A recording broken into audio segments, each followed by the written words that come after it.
per play day, even if he gets 0 today. And that is just quite frankly ridiculous. The likelihood is if he gets 9 kills, Des, he hits triple figures inside of stage 1.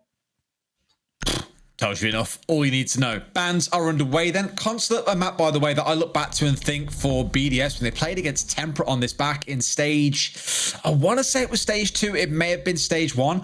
They made them look silly. They played Rogue the next week. Same story. They looked like absolute kings on this map. And I just think that coming into it, knowing how VP have played so far this stage on this map, think about how close it was against Na'Vi, for example. How badly, I guess you could say, they gave it away against G2. It is their curse map. In my head, I'm putting the two of those kind of sides of the stories together and thinking of BDS. This should be an absolute rollover for BDS. They should stomp their way over VP. But I'm hoping that finally we're going to see VP deliver on the promise and team play that we've seen on this map that just hasn't quite correlated into a win. Bans to rifle through though. Thatcher, Nomad, Valkyrie, and the Wamai. We commented on the Valkyrie and the Echo earlier on, and Secret not bringing along an IQ punished them a few times. So glad to see at least one of those painful operators to deal with is taken off the board. Valkyrie and Nomad often have to go hand in hand on this map. If you see one banned, the other will usually follow. Reason being, Nomad, of course, can apply air jabs to windows, particularly here on Consulate, that are common for jump outs and run outs. So if those air jabs aren't on the board, with, I would say, 2 Valkyrie cams, you can probably cover approximately 70-80% of the outside of Consulate. So you just can't have that sort of danger of teams being able to get that much information on your location when it comes to rappelling and working outside of the building, and then being able to just jump out of windows and doors for free. So generally, one will go with the other. So Nomad goes away, but Valkyrie along with her. So that's going to free up the roam a little bit, potentially, for BDS, though, because they're not going to have to worry about any of those air jabs deployed inside of the map either. So it might just give them a bit more of an opportunity to get out and stretch their legs as defenders. But that said, Des, we know that BDS quite often can be quite a static team in and around site. They can be, often on the defensive side. That, of course, will come in the second half. But the one thing I really want to touch on is a conversation that we had a little earlier on today about the Aruni. On this map, she is brilliant because she can run up to any window or doorway, one-hit it, and be straight outside. There is no chance really to react for the attacking team. And when Nomad's banned away, you've got to rely on those claymores. So what have BDS brought along? One on the Zofia, one on the Ash. Of course, that recent change coming in. That should be in a spot enough that they can look after the key locations like the yellow runout, for example, if you're trying to repel on console. But I'm going to be keeping a very close eye on Pasha in this game, especially when he's on the Aruni, and what kind of runouts he tries to pull through.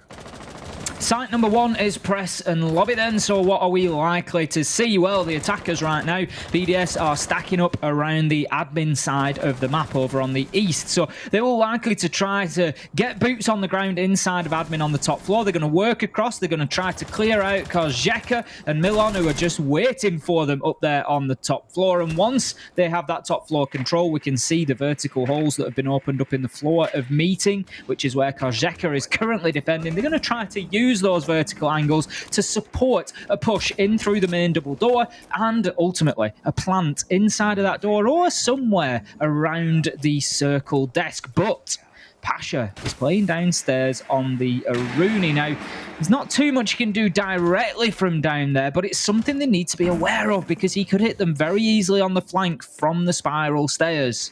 I feel like I'm playing Splinter Cell with the amount of zero cams that we're seeing in this round so far. Rafala's got the Visa side on lockdown at the minute in terms of information back and forth. It is kind of the interesting state that a lot of teams looked at zero and said, you basically gain a Valkyrie on your team here, but look, knowing how thin and how narrow they are, you can do so much damage with them, and straight away, that info is going to pay off dividends as they saw the Mosley step in. Excellent call up there and great team play. This is where you're seeing that togetherness of BDS come to shine.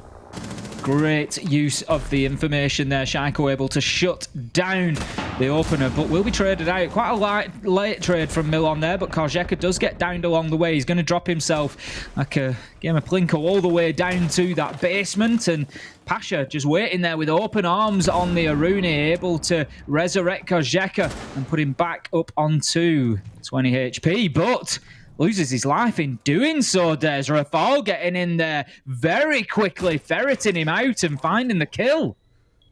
Well, it's enough to keep things rolling. Yeah, sure. One was traded back, but you've got rid of the two big players really on the side of Virtus.pro. If you remove Milan from the equation, someone that has had an incredible game on this map before. I'm looking to Rask in a lot of these rounds because against Na'Vi, he was the instigator of chaos in so many rounds. He was greeting Doki or other entrants into the map early on, springing up on the other end of the map 30 seconds later and causing absolute chaos. So for him to go down early, it's going to sting. But here we go. BDS not quite sure what to do against the smokes as they come singing out on the front door. Surely panic stations now go on for BDS, who might be a bit punished here for their slowness. WTG's out. Can he get into Brede? It doesn't matter at this point as they've all been put in the dirt. I said the one player that's left is going to be Milan, and with him left alive, he gets to 3k. BDS, as good as the round started, can't quite close it out. VP with round number 1 on the board. Great start from VP there, getting themselves off to a flyer. It was a good defense. They felt like they were on the back foot for a lot of that round, Des. We had Kozheka downed, having to drop down 2 levels to be collected. Pasha loses his life as he's doing so, but Kozheka manages to wriggle away with 20 HP. But then all of a sudden, Virtus.pro just seemed to dig their heels in, and they were able to turn back the tide of BDS that was just washing over them at that point. And BDS just didn't really have sufficient or significant enough control to be able to guide Rafal inside that double door and plant safely. I spoke about the top floor. They had the control up there. They'd forced them away, but the big problem for them was bathroom.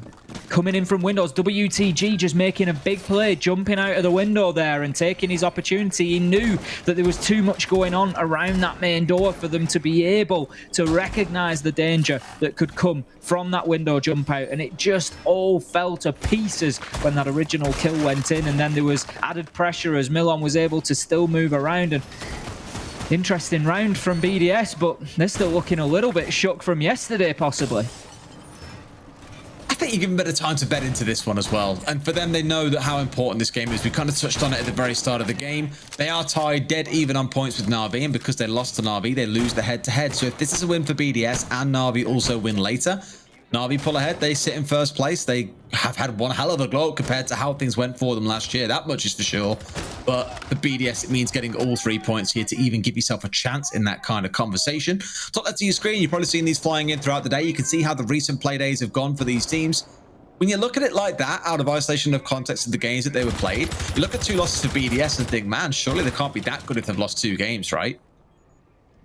But it's all they've lost in a long time. I'm going to say it's not quite how it goes, really. In that small cross-section of 5 games, you might be absolutely right in thinking that 40% loss rate at that point. But when you extend that just a little bit further, BDS are certainly the powerhouse of EU. They find themselves currently sat second place to Na'Vi. They look to basically outscore Na'Vi today. That's the top and bottom of it. They can't finish on the same number of points. They both come in on 20 today, and whoever scores the most, with a tie leading to Na'Vi taking the top spot, gives Na'Vi a slight advantage in that battle.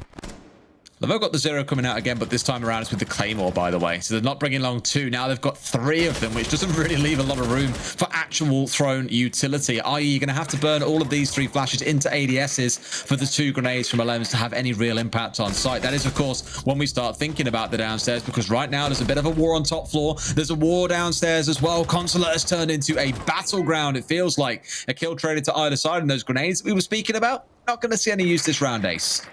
Absolutely not. They go along with Alem there, and Renshiro, he's looking to clear out this top floor now, and Roma's just proving a bit of a problem for BDS. As what a shot from Rask, just managing to find an angle around that window ledge and gets the kill onto Renshiro, giving Virtus.pro another advantage. Are we really seeing stage 2 of the resurgence of Virtus.pro here? But BDS, they managed to level things up 2-2 on the board now, and we're coming into the final minute. Milan, he's looking to just lock this down from the security room, but he's got Shaiko and Rafal ahead of him who have other ideas.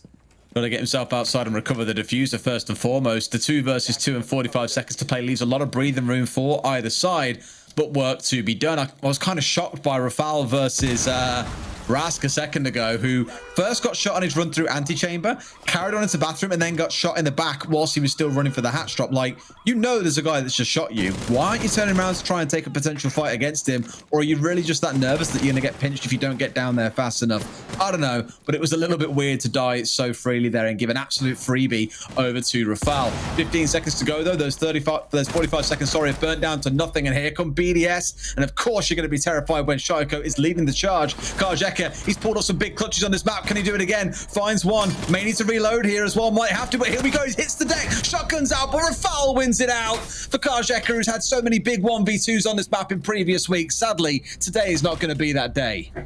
Karjeka's had a big clutch from that exact location, Des, from playing in and around that mirror. I think it was 1 versus 2, and he did a great job of it. But unfortunate there, Rafal just able to finish him off. I think players are starting to get very used to that 1v1 and somebody hits the deck. They're now looking at a prone level. They've seen it happen too many times and they're not going to fall foul of it themselves. But the interesting battle coming in with Shaiko able to remove Milon on the Maestro, Des. He comes in. Shaiko sometimes just seems like bullets don't stick. The Auda landed a couple of shots, but Shaiko still able to get that kill. Milon was lower on health to begin with in that gunfight, and Shaiko just came in and absolutely decimated him. But ultimately, BDS, they win out the round. However, it went down. It's now 1-1 on the scoreboard, and we're heading into round number 3. This time, we're going all the way up to the top floor.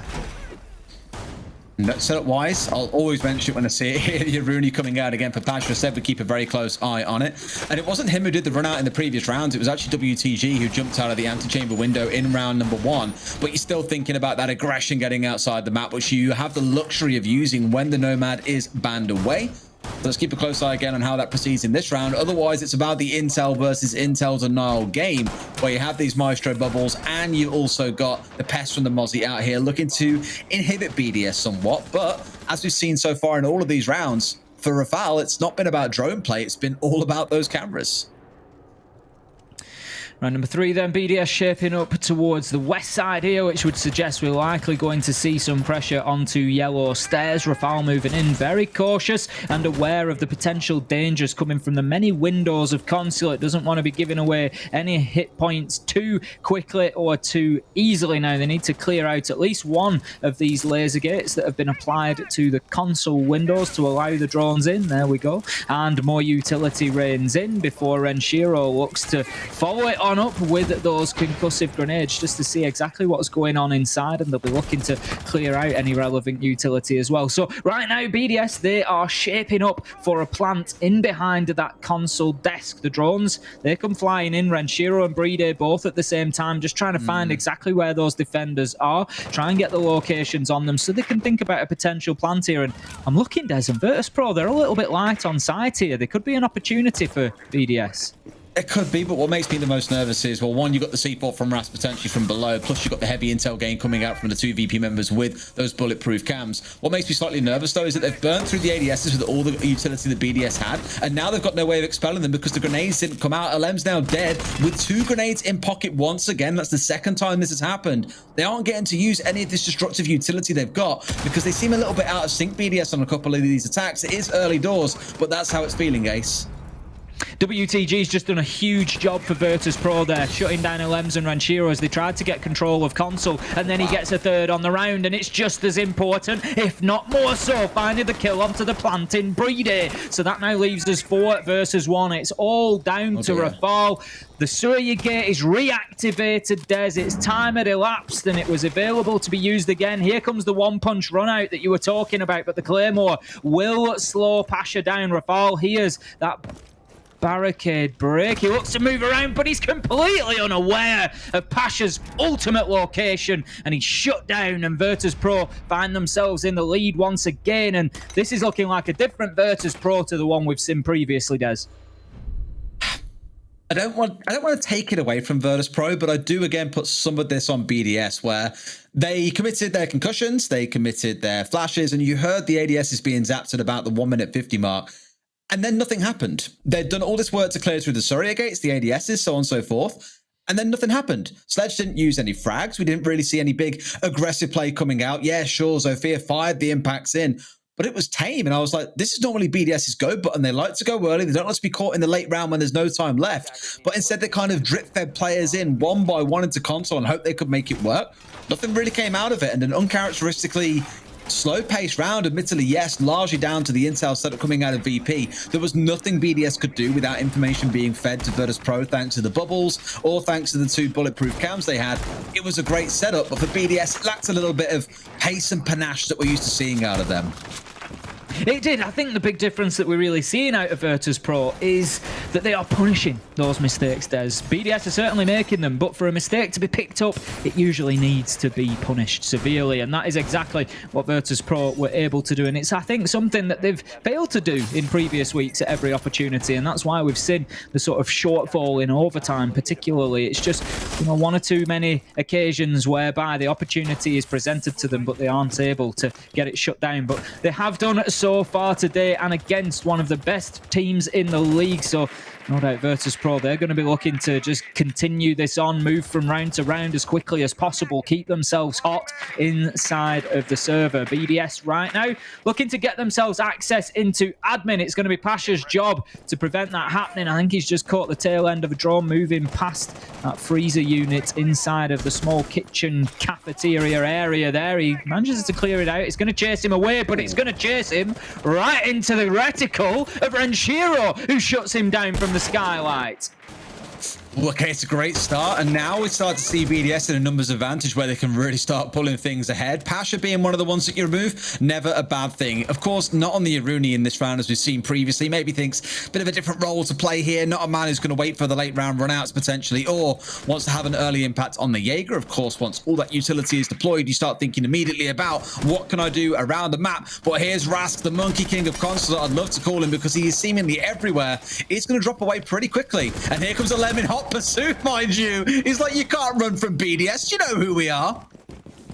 It was almost like a Lem was attached to Rask by a long rubber band there, Des. And as much as Rask tried to run away, all it did was just create this faster and faster chase from LM, who was able to shut his man down. Gets him superiority inside of Piano as well, and he's the perfect operator to have exactly that. Starts opening up the vertical angles with the sledge. Now, very aware of the potential for a Nitro as well. We've seen plenty of them over the past couple of play days, so we've seen LMs a couple of times just jumping up on top of those desks. He's keeping himself mobile, and he's trying to make it difficult for them to hit him with that explosive. Now here comes the danger as he moves through into the antechamber there. That's where we could see him coming unstuck. There's a pre-placed under the floor, but for now Lems keeps himself safe. No, he does not, because Jekka hits it at exactly the right time, maybe supported by a bit of information there, but that leaves us 3 versus 4, and Virtus.pro once again fighting back. And there is one more C4 left. WTG can have a massive impact here. It depends on when the push comes in. Without the smoke, that's what you're relying on to deny a plant if it's going to come through. And you can see Brede is chomping at the bit. He's saying, take me off the leash and I'll be bolting in there like a hound. And here we go. Almost a distraction tactic maybe coming out behind him here to make them think that he's only just going to start thinking about going in. Out comes the C4. In fact, he's being zapped by Milan off to the side. It will go down though. Sure, he gets finished off, but diffuser's on the ground. Advantage now to BDS. They've got the vertical control. They've got the outside control. It's going to be a real war for Milan to do anything here. Takes 1, but is now going to go on to win 2. Has no idea where the assailants are, but Shaiko, he always strikes when most needed. BDS take round number 4. We've definitely got a game on our hands here, Ace. Always going to be difficult for Milan there. Low health on the Maestro. He had the Howder in hand, but holding mouse 1 is not going to save you from 1 bullet to the dome. And BDS, they're able to close that round out. 2-2 now. It looks like we've got a little bit of a technical issue with a Milan game crash, so we'll no doubt come back to our faces. There we go. Get the old glasses on so I can see Des. I remember last time we did this, we came back and your lights are off, your glasses weren't on, and I was like, Ace, are you there? And I just saw the sudden like the lights glow on. It was like an evil Bond villain, just like, I see you've been expecting me. And I was like, oh, I've got the lights on a remote now. I had to get the lights on a remote. Yeah, I mean, it gets very hot sat in front of the lights sometimes. I do tend to leave them on now that we've got the tactical pauses. It's easier to leave them on sometimes. But the glasses do still come off, because if I wear the glasses this close to a screen all the time, I get bad headaches. So that's why the glasses come off. It's a very different look when I'm casting, you see. To be fair, mate, I'm the same, but I haven't gone as quite as technically advanced as getting a remote yet. I've got one there that stays on as long as the door's open, else it does turn into a sauna in here, right? And one here that I have to always quickly go, quick, turn it off. Like, oh, okay, it's on. Okay, quick, back to camera. Let's go. Always. And it's such a mad rush. Yesterday, I wore a jacket and had to take it off my chair, swing it back on. Like, right, we're back here, boys. Okay. Hi, I'm on desk and it's all okay. It was just absolute chaos. But let's talk about the game itself, because this is descending not into chaos, but it is proving to be a really interesting game so far, where we thought coming in BDS would be super strong, and they have been pretty good. But VP are definitely giving them a run for their money. That's the thing. It's not chaotic, as you say, but what it is a little bit unexpected. We thought BDS would be coming in here and dominating this, but Virtus.pro, it's fair to say, have been getting better and better play day by play day, and that seems to be continuing now. They're taking advantage of the BDS errors, particularly on that top floor defense, and they're finding themselves scores on the doors, and that's exactly what they need. It's going to just boost their confidence. Now, BDS, they must be feeling beaten up after yesterday. That is not an easy game to lose. When Shaiko gets a 4K in round 12 to take you to overtime, you then take the lead and have a match point to actually ultimately lose that game, which could lose you the top spot in the long run. That's going to have an effect. That's going to play on these players mentally, especially when they're playing less than 24 hours later. So Virtus.pro, I think, are catching BDS at the right time here as well. Have you hit your flip switch to turn your lights off, Ace? Lights stay on for the time being, because we'll see what happens. We don't want any more technical issues, but the glasses are off, Des. The glasses That's a little update on the status. And the game is very real. You are right, though. I think back to BDS as being one of the teams that always give us absolute screamers. I'm sure that you'll recall the round 15 on Theme Park, the toe shot that came through in their game against G2. Unbelievable. And that exact same game you were speaking about yesterday, when they played against Kavana all the way to round 15, a closing 1v1, mind you, as well, was just unbelievable. And if nothing else, it was a shot through a Goyo shield that killed Shaiko and won the game from Kavana from Grizzly. They love to bring us to tight games. That's what I love about watching BDS, is although you always come in assuming they're going to win and walk over most teams, you can never be guaranteed that it's going to be that cut and dry. Absolutely not. And looking at the BDS attack this time, they are switching things up. They are looking to move over to admin, but WTG, last time playing inside a meeting, this time on the pulse, he's going to be feeding that information in. Shaiko gets in there and just runs absolutely full pace into the middle of admin. If you wonder why he did that, look at where he has stopped, purposely stopping himself on top of the reinforced hatch. Now, that is big brain play, Des. That is avoiding the potential for a nitro hitting you from underneath. Shaiko just looking to get in here aggressively as possible and find kills. It's something that we picked up on last time that BDS didn't do. They weren't aggressive enough. As you say, they threw utility in there, but didn't follow in behind it to take advantage. So right now they're trying to speed things up, and they're also going for the opposite take. They're leaving the yellow stairs, they're leaving the console windows alone for the time being, and it's all focusing on meeting. And what a headshot from Shaiko onto Rask, and that gets us underway in round 5. Shaiko's just better. Only way I can put it. Rask is struggling to make an impact against the entry might that is coming out of BDS so far. And the info they're given with these zero cams, it is so cautious and sensible. Rating it big time. They're dealing with the aggressive play that VP do, but it seems now to be the later round where they struggle ever so slightly. And sure enough, Milan, solid as a rock inside a connector, gets one back onto Shaiko. 4 versus 4 and about 70 seconds to play.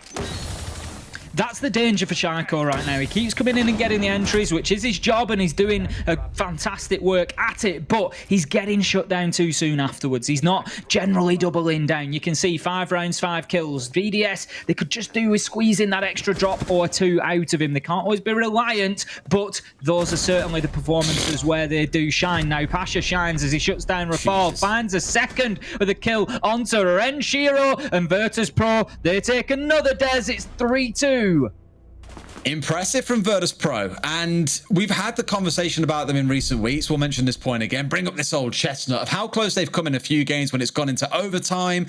On this map in particular, they have been so unfortunate where they, in my opinion at least, have outgunned, outclassed the other side, but then lose like 3 versus 1s. I remember against Citizen, there must have been 2 or 3 3v1s that they were in and still gave it away because they constantly took 1v1s, and the same in the play against Kayak. And we're seeing a bit more composure today where, sure, they're still looking to take these entry fights, but the C4 kills that are coming through, the kills are taken from these long angles like Milan and Pasha, beautiful stuff, and it's really just halting BDS in their tracks. This is what I think we all expected to see out of VP throughout the stage.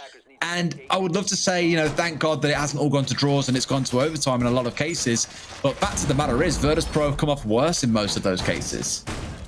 Certainly have. We're heading up to the top floor then. It will be console, and this time around, I wonder whether we will see that approach to the top floor. Last time, obviously pushing towards press and lobby. BDS choosing to get themselves into admin and sweep across, but will they do the same here? They had a failing last time on console to be able to lock down the top floor and to get themselves in, even to the map. In most cases, they managed to struggle Breede in there, but he was shut down as he tried to get the diffuser down. So we'll see how BDS go about this differently. Alrighty, let's step in and have a talk about the changes. Pasha is off the Jaeger and back onto the Aruni. Like seeing him on that so far, keen to see what delivers. I will touch on again, BDS making consistent use of the Zero. They aren't a team that really likes to change their attacking lineups. Once they've got a setup, they tend to like to stick on what they've got. And I like how they're making good use of the Zero to whole, you know, the whole east side of things for the most part. You saying about the drone or about something else? The drone. I love that. Just pinging it out for his teammate, not shooting it, and then up pops Rask on the Mozzie. I'll have that. Just nick the info away for sure, and Shaiko put in the dirt once again. At least in the last round, he found the entry kill, and they must have read into this as well. This is the thing about BDS, is they very often do the same thing over and over again, and I think this is why a lot of teams like taking them to Oregon and why they've lost there. It's one of the most popular maps, but at the minute stands as their worst map statistically. It's because teams know what they do and they know how to react, so much so that they constantly draw buck bans against Shaiko because all he does is push underneath with it from the west whenever we're attacking onto the upstairs sites. And here they know that he will always, without fail, it feels like, push in from yellow when you're attacking this site. Ras doing a lot of damage to Elem there, and he's going to dip away from that fight. He knows that his job is done, and Elem has to play this round particularly carefully now, finding himself on about 15 HP. One bullet from almost any distance on any of the automatic rifles at least will be able to put him down, but Rask, he just keeps himself locked inside of that bathroom for the time being, and it is a difficulty for BDS because look in Rask's pocket, he's got a nitro. They can't leave him underneath because that's exactly what he wants. He's managed to capture drones. He's using them here, as we can see, for information, and that is the one that I was really hoping that we would see. Thank you, medics. So he has now got a drone located, looking at the default plant spot. They have to deal with Rask because he can see if they go in and try and get the diffuser down, and all he's going to do is he's going to walk his way in there, he's going to throw that explosive up onto the ceiling, and he's going to destroy the LMs. He's taking another bite at the cherry. He's trying to put the shots onto Rask, and he does put the frighteners in there, so that dips back Rask further into bathroom, and right now it's 3 versus 3, 50 seconds left to go, and this one's on a knife edge. You ask me, this is where you're seeing the duality of man, or the duality of Rask. He loves being aggressive, likes getting up in the grill of entry players, but here he was planning to sit back and play behind that C4. But sadly, BDS, with the numbers they have, pinch in. Milan again from around connector, connects onto a Lems. That is honestly his power position. Previous rounds, he's got 2K, 3K from there. Here, shutting down another one in the mid-round. And we find ourselves in a similar spot to round 2, where yes, it's a different site. We're upstairs and not downstairs, but it's a 2v2 to close, Ace. So far, BDS really struggling in what is sort of a war of attrition here, Des. We've already lost Elem there to a fairly easy kill to Milan because he was low health. It was one shot, and so you lose your fights. Milan manages to find Breede, and ultimately Rafal is the last left, 35 HP. It's again an easy mop-up for Milan. So a great round from Virtus.pro there, where they weren't panicked by losing men. They just kept fighting, kept chipping away at BDS and leaving them at a severe disadvantage in those gunfights. A great round for Virtus.pro. I want to talk about the half. They've come out on the defensive console at 4-2 against BDS. Now, look, I don't want to be the giga cynic here. BDS maybe no, look, we're top 2. That can't really change. We're thinking about what's coming up in a couple of weeks' time. We don't want to show too much. That being said, we are seeing the Zero being brought along. I don't know if they've kind of mentally checked out and are thinking about SI in 2 or 3 weeks' time, but that's all not to take away from Virtus.pro and the excellence at which they're playing so far. This is, again, the team that I think we all really wanted to see throughout the first half, or through the majority of the stage, to be honest with you. Let's see how their attacks fare, though, because if they can keep this up, like a couple of other teams today, I think it's going to be a really good sign of what's to come in Stage 2 and how much work these teams can put in the off-season. It's an interesting question that you posed, Des, but it's one that BDS, if that is a game that they're playing, they need to be very careful with it, because alongside that top spot, there is a difference in SI points between first and second. There's a difference in prize money between first and second. This isn't just about SI 21, which is coming up. This is about SI 22 as well, and qualifying for next year. And, ultimately, say BDS tail off a little bit, don't have the season that they expect, and all of a sudden find themselves 50, 100 points short of that qualification, you start looking back potentially and thinking that second place could have actually cost us there. Think about it this way, Ace. We get 2 SIs in a 9-month window. Oof. That's the silver lining, right? Normally, you'd be I don't saying, think it gets better than that. We didn't get SI in February, you're right, but it still means we get 2 in 9 months. Hopefully, I can't assume they want to delay it and move the schedules of majors again next year, in which case 2 top-tier international tournaments taking place in a 9-month window. Not going to say no to that.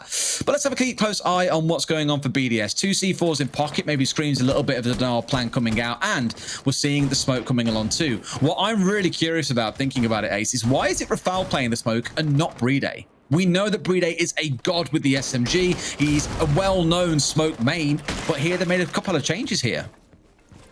Bringing along the Goyo instead, as you say, with those Volcan shields. It's going to be interesting. We'll keep a close eye on Rafal as the round progresses. We'll see exactly what happens when the final execution comes and how effective that smoke is used. Of course, 3 Toxic Babe canisters in his pocket can waste up to about 30 seconds. Now then, you can see they are all still in hand at the minute, as we would hope at the halfway stage. 1.5 minutes left to go. Basically, what you're wanting to do is use those Toxic Babes in the final 30 to 40 seconds on the default plant spot to prevent the attackers getting in there and being able. You're trying to burn the remainder of the round. Now, Alems is going to be downed on the Bandit, finished off by Milon once again. He's having a great game so far, finding himself the opener 10 and 4 here. Now, Brede will shut down Pasha with a headshot, so that's sort of question 1 answered. There's Brede on the Goyo. He does not mind the Vector.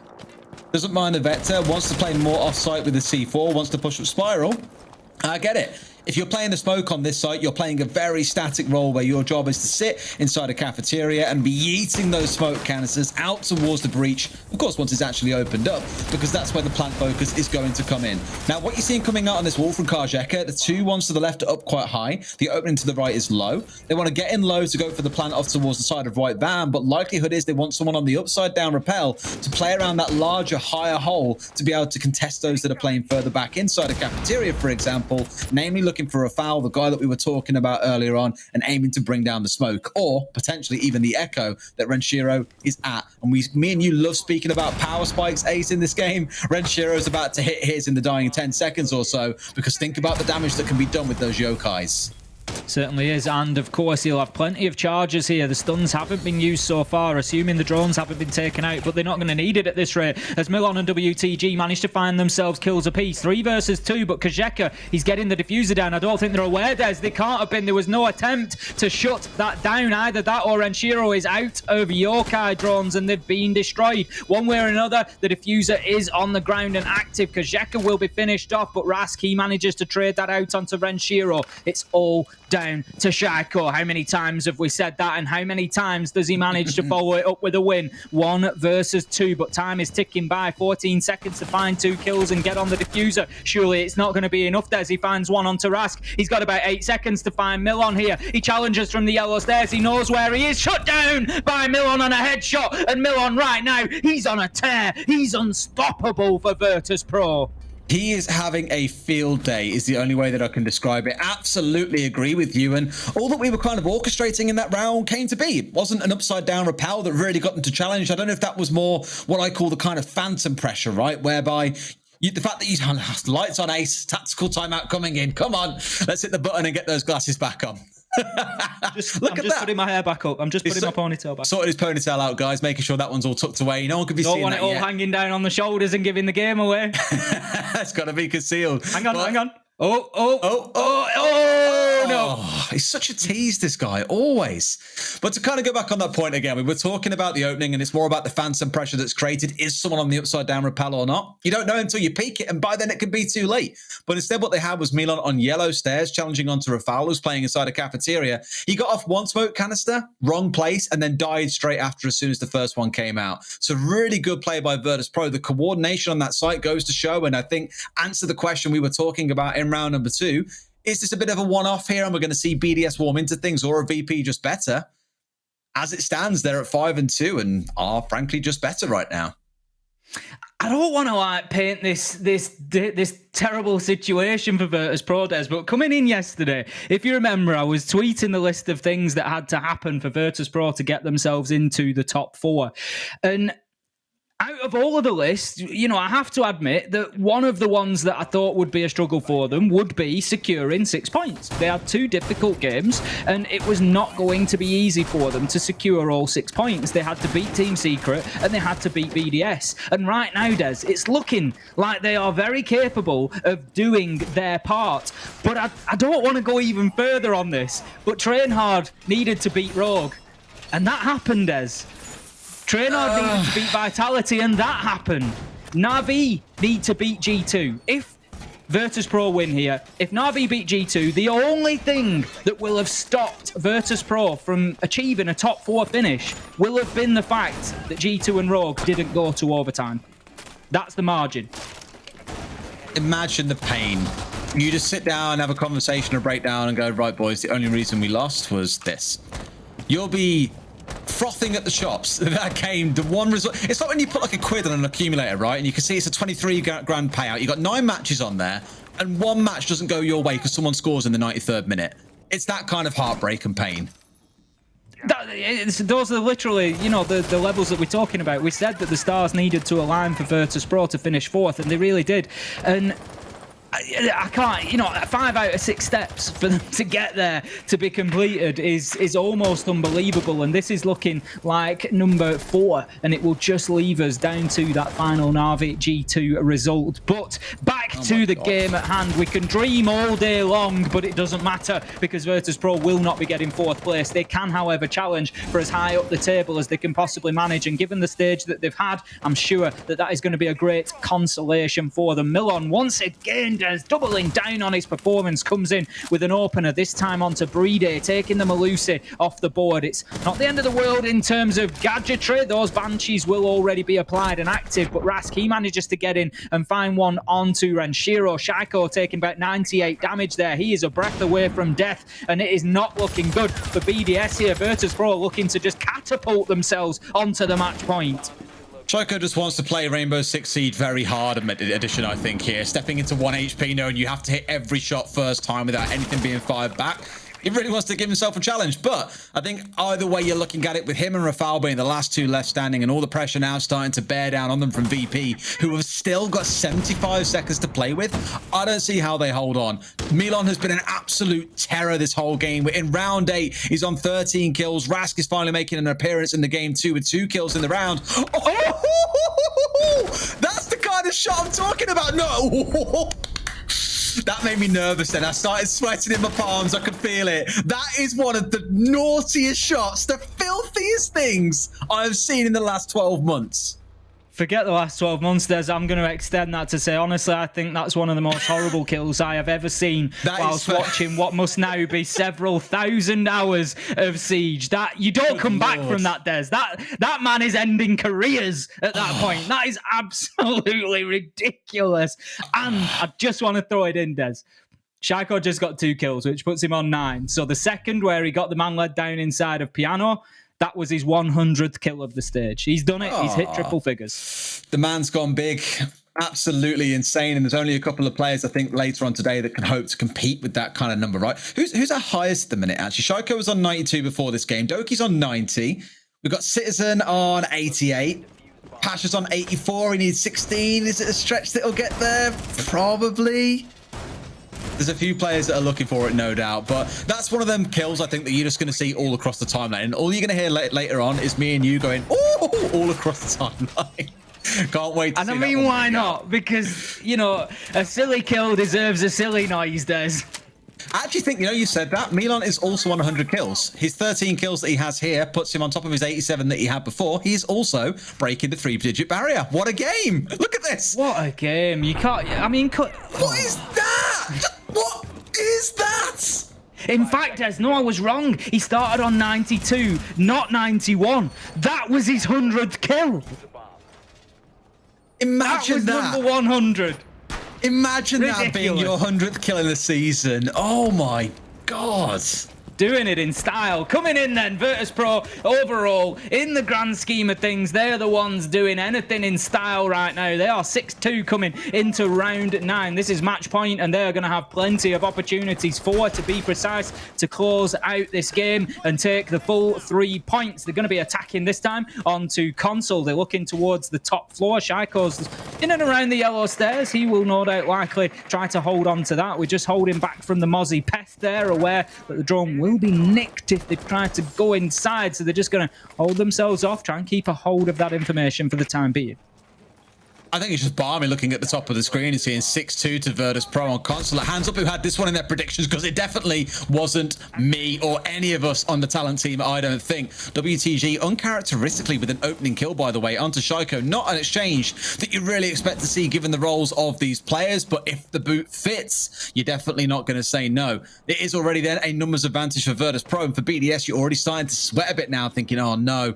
Is it really going to go this way on the last day of the season? Are we going to hand the championship over to Na'Vi? Here we go. Rask with one onto Rafal. He was on the Echo. He blasted him out, but doesn't take the gunfight. Not quite sure what that was all about. 2 kills come back the other way. Make it 3. And Alem says, our story doesn't end here. There's still some more rounds to play. And Alems, I thank you, because this game needs it.